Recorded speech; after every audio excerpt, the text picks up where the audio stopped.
She heard the jokes, she saw the smirks. Then she took off, right into enemy fire, and never flinched once. The air at Forward Operating Base Bastion tasted of sand and scorched metal. A constant, gritty wind whipped across the sun-baked earth, forcing a fine powder into every crease of clothing, every piece of machinery. It was a sound you learned to ignore, a low, mournful howl that became the background music to everything. Inside the cavernous, echoing space of the maintenance hangar, another sound cut through the wind. The light, dismissive chuckle of a pilot. Seriously, O'Rourke. Look at her. She handles that console like it's a Fabergé egg. Warrant Officer Decker, all swagger and aviator sunglasses despite being indoors, leaned against a stack of ammo cans. He gestured with his chin toward the woman kneeling by the open avionics bay of the AH-64 Apache gunship. Her name was Anya Sharma. She was a civilian contractor, a specialist sent to upgrade the targeting and navigation systems on Bastion's fleet of attack helicopters. To men like Decker, who flew them, she was just another tech nerd, out of place and in the way. Anya didn't look up. Her focus was absolute, her movements economical and precise. A stray strand of black hair had escaped her tight bun, and she ignored it as it whipped across her face. The only sound from her was the soft, deliberate click of a diagnostic tool, connecting to a port. "Leave her be, Deck," Sergeant O'Rourke mumbled, not looking up from the greasy rotor assembly he was cleaning. "She's just doing her job." "Her job is to plug things in," Decker scoffed, louder this time. "My job is to trust that a machine worth $80 million won't fall out of the sky because she forgot to carry the one." He sauntered, closer, his boots loud on the concrete floor. The smell of his cheap cologne mixed with the scent of hydraulic fluid. "Everything checking out, sweetheart? All the little lights blinking green for us?" Anya finished her sequence. She carefully removed the diagnostic tool, coiled its cable with practiced efficiency, and placed it back in her hardened case. Only then did she rise, turning to face him. Her expression was placid, her dark eyes unreadable. She stood a full head shorter than him, but she didn't seem to notice.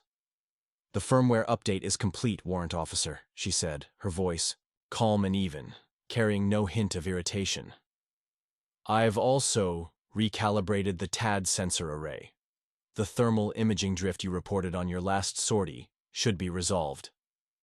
She spoke with a quiet authority that seemed to momentarily throw him off. He'd been expecting a flustered response, maybe an intimidated stammer. Decker recovered quickly. "Drift? Right. Well, as long as it can tell the difference between a bad guy and a goat, we're golden. Don't want to accidentally barbecue somebody's livestock." His wingman, a younger pilot named Kale, snickered on cue. Anya simply nodded. "The system's friend or foe recognition is now operating at 99.8% efficiency. That's an improvement of 0.3%. She snapped the lid of her case shut. The sound was sharp and final in the echoing hangar. She turned to leave, her part in the conversation clearly over. Decker called after her. "Hey, you gonna be in the CNC later? We could all use a good laugh when the first reports come in." Anya paused at the hangar door but didn't turn around.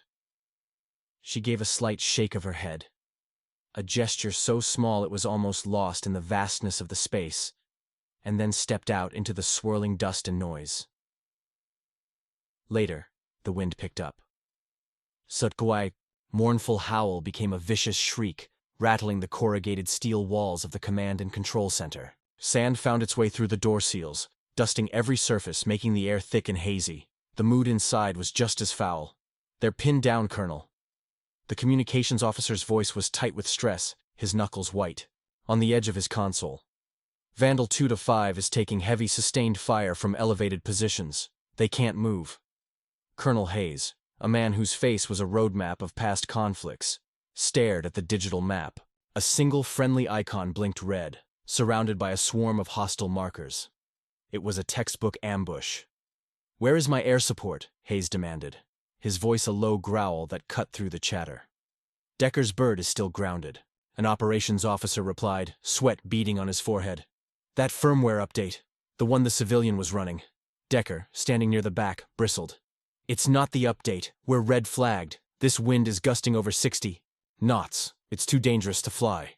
The rotor wash alone could send us into the ground. So we just let them die out there?" Hayes shot back, his eyes like chips of flint.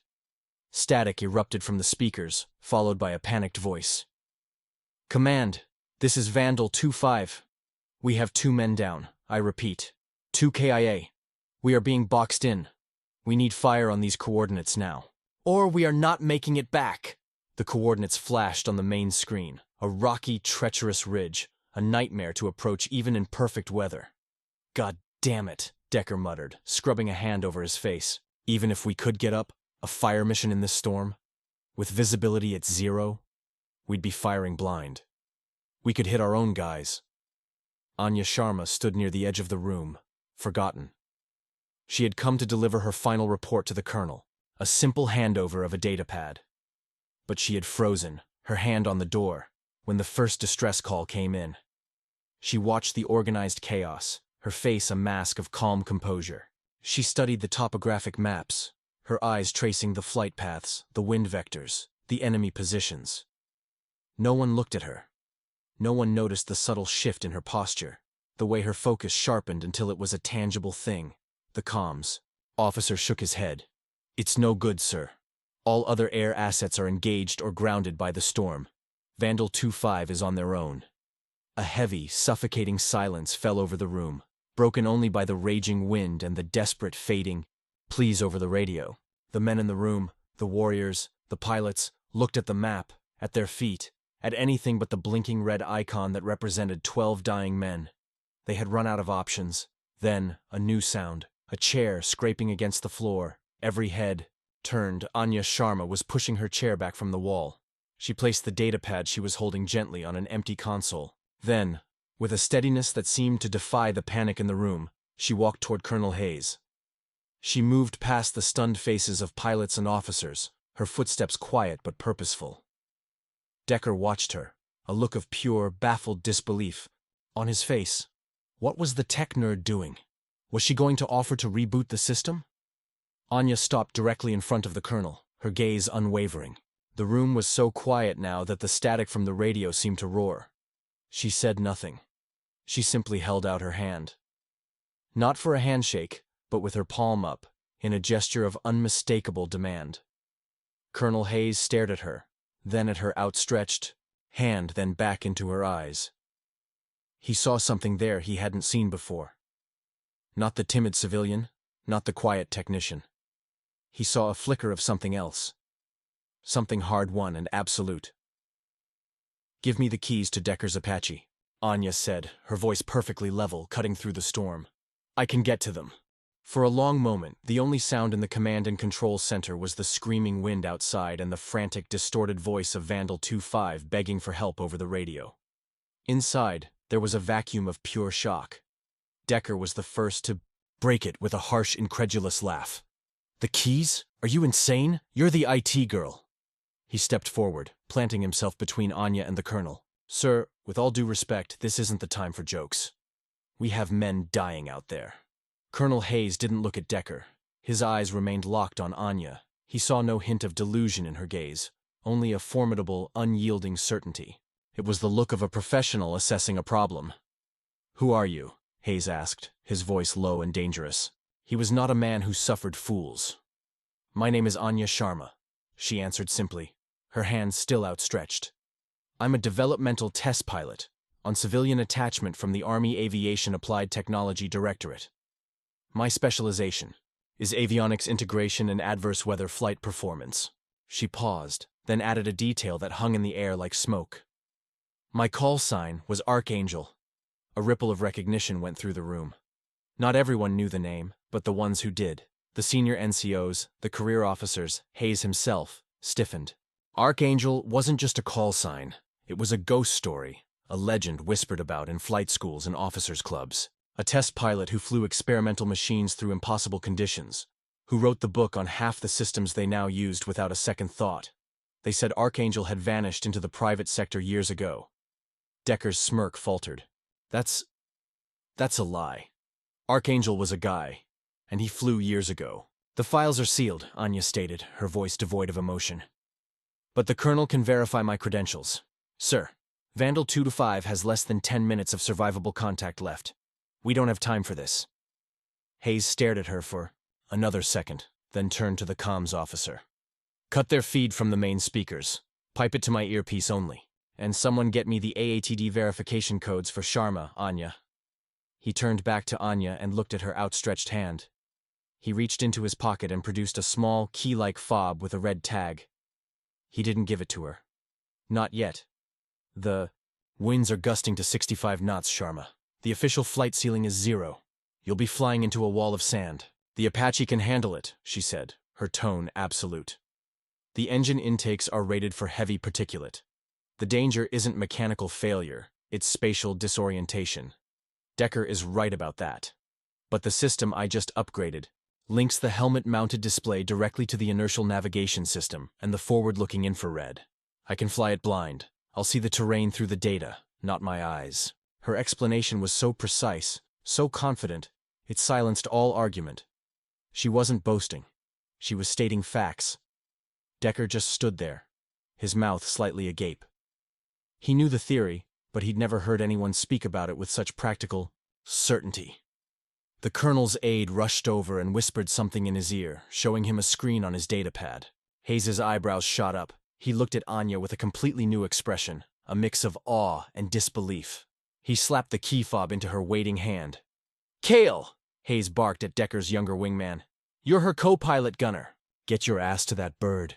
You do everything she says, you hear me?" Kale, wide-eyed, just nodded. "Yes, sir." "This is suicide, Colonel." Decker protested, his voice cracking slightly. "No," Hayes said, turning his back on Decker to look at the map, where Anya was already pointing out a flight path to a stunned Kale. "This is a calculated risk. Something you've forgotten. How to take." The walk back to the hangar was a battle. The wind tore at them, a physical force that tried to push them back. Sand blasted their faces, but Anya moved through it as if it were a mild inconvenience, her small frame cutting a determined path toward the waiting gunship. Inside the hangar, the ground crew scrambled, their faces a mixture of confusion and alarm as Kale, breathless, relayed the colonel's orders. They looked from him to Anya, who was already pulling on a flight helmet, her movements fluid and practiced. She didn't look like a civilian anymore. Decker stormed in behind them. "You can't do this. You're not rated for this airframe in a combat zone." Anya ignored him. She was already in the cockpit, the complex array of screens and switches flaring to life around her. Her hands moved across the controls with an intimacy that Decker, for all his logged hours, had never possessed. She wasn't just operating a machine, she was communing with it. "Tower, this is Apache 7-1 requesting immediate startup and takeoff for emergency fire mission." Her voice, now filtered through the radio, filled the hangar's local comms. It was crisp, professional, and utterly in command. Decker stood on the concrete, helpless, as the canopy hissed shut, sealing Anya and Kale inside the belly of the beast. The Apache's turbines began to whine, the sound slowly rising from a high-pitched scream to a deep, guttural roar that vibrated through the floor, through the very bones of the men watching. The wind howled outside, but inside the hangar, the sound of the Apache's engines was the only thing that mattered. The ground crew, acting on instinct and orders, pulled the chocks from the wheels. "You're not cleared for takeoff. 7-1. The tower's panicked voice crackled. "Winds are outside all operational safety limits." "I am aware of the conditions, Tower," Anya's voice replied, impossibly calm. "I am declaring an emergency override. Lives are on the line. I am taking the risk." Decker watched as the gunship, his gunship, lifted a few feet off the ground. It shuddered violently, the massive rotor blades fighting a brutal, invisible war against the storm. For a moment, it seemed the wind would win, pushing the multi-ton machine sideways like a toy. Then, with a surge of power that felt like a contained earthquake, the Apache stabilized. It held its position, a roaring monster of steel and fury, perfectly still in the heart of the chaos. And then it moved. Not up, but forward. Anya flew it low, hugging the ground as she exited the hangar, a dark shape disappearing almost instantly, into the thick, swirling brown wall of the sandstorm. The men left behind in the hangar stared into the churning abyss where the helicopter had vanished. The roar of its engines faded, swallowed by the storm, leaving only the sound of the wind. Inside the cockpit, it was a world of controlled violence. Alarms blared. The frame groaned and shook under the strain. Sand and grit scraped against the armored canopy with a sound like a million tiny claws. To Cale, it felt like being thrown down a rocky hillside in a metal barrel. He gripped his controls, his knuckles white, his eyes squeezed shut against the sensory overload. But Anya was a rock. Her breathing was even, her hands steady on the cyclic and collective. Her eyes, behind the helmet's glowing display, were not looking at the brown chaos outside, but at the green and black wireframe world projected onto her visor. She was flying the ghost of the landscape, a digital tapestry woven from radar, infrared, and telemetry. "Command, this is Archangel," she said, her new call sign a clear declaration. "I'm in the air. On my way to Vandal 2-5. Give me a direct link to their squad leader." The flight took an eternity that lasted only 6 minutes. She flew a terrifying, weaving path through the canyons, the helicopter's skids mere feet above the unseen ground, using the terrain itself to shield them from the worst of the wind. Cale could do nothing but watch his own screens in horror as proximity warnings flashed red again and again. Then, through the cacophony, a new sound emerged in their headsets. The rhythmic, deadly chatter of a heavy machine gun, punctuated by the sharp crack of rifle fire. "Vandal 2-5, be advised. I am approaching your position from the southeast, low altitude." Anya's voice cut through the static. A weak, breathless voice came back. "Copy that. We're taking fire from the northern ridge." "God, are you an angel?" Anya's eyes narrowed. On her display, the thermal imaging, now perfectly calibrated, cut through the sand. The friendly heat signatures of the pinned-down soldiers flared in blue, and above them, on the ridge, were 3 distinct, brilliant white hotspots of enemy activity. She reached forward and flipped the arming switch for the 30mm chain gun. A deep, satisfying thump echoed through the airframe. "Vandal 2-5, this is Archangel," she said, her voice now cold and clear as ice. "I am on station. I have positive identification of hostile targets." She banked the Apache, the aircraft groaning in protest as she brought its nose to bear on the enemy. Going hot. The world outside the cockpit was an unseen chaos of wind and sand, but inside, Anya's world was one of crystalline clarity. On her display, the enemy positions on the ridge glowed like malevolent embers. Cale, her co-pilot, finally shook himself, free from his terror, his training kicking in. "I have the TADs locked on the first target," he stammered, his voice a half-octave higher than usual. "It's a DSHK, a heavy machine gun." "Confirmed," Anya's voice came through, his headset a sliver of calm in the storm of noise and vibration. "Fire for effect." Cale squeezed the trigger on his control stick. The Apache shuddered with a deep, rhythmic percussion that was entirely different from the storm's turbulence. It was a controlled, brutal force, a sound that echoed through the canyon and into the comms of the men huddled on the ground. Thump, thump, thump, thump on. The thermal display, the first white-hot signature, vanished in a brilliant, expanding bloom of light and heat. Over the radio, a cheer erupted from the soldiers of Vandal 2-5. "Good hit! Good hit! He's gone!" "Next target," Anya commanded, her tone unchanged. She expertly held the gunship in its precarious hover, a feat of impossible stability. "Moving left, the mortar team." "Locking." "Locked," Cale said, his own confidence growing, feeding off her composure. Again, he fired. And again, a hostile position was erased from the ridge. Back in the command and control center, the room was tomb silent. Every man stood frozen, listening to the battle unfold through the speakers. They heard the controlled fury of the Apache's cannon, the calm, clipped orders from Anya, and the increasingly jubilant shouts from the men of Vandal 2-5. Colonel Hayes stood with his arms crossed, staring at the map. The red hostile icons were blinking out one by one. Decker stood apart from the others, his face pale. He was a pilot. He understood the sounds he was hearing. He understood the level of skill required to hold a 40,000-pound aircraft, steady enough for a pinpoint gun run in a 60-knot crosswind with zero visibility. It wasn't just risky. It was artistry. The kind of flying he'd only read about in textbooks, the kind he'd secretly dreamed of, but knew deep down he could never achieve. And it was being done by the woman he had dismissed as the IT girl. A stray volley of enemy fire suddenly stitched across the Apache's fuselage. The sound was like a handful of rocks thrown against a steel drum, sharp, metallic pings that made Cale flinch hard.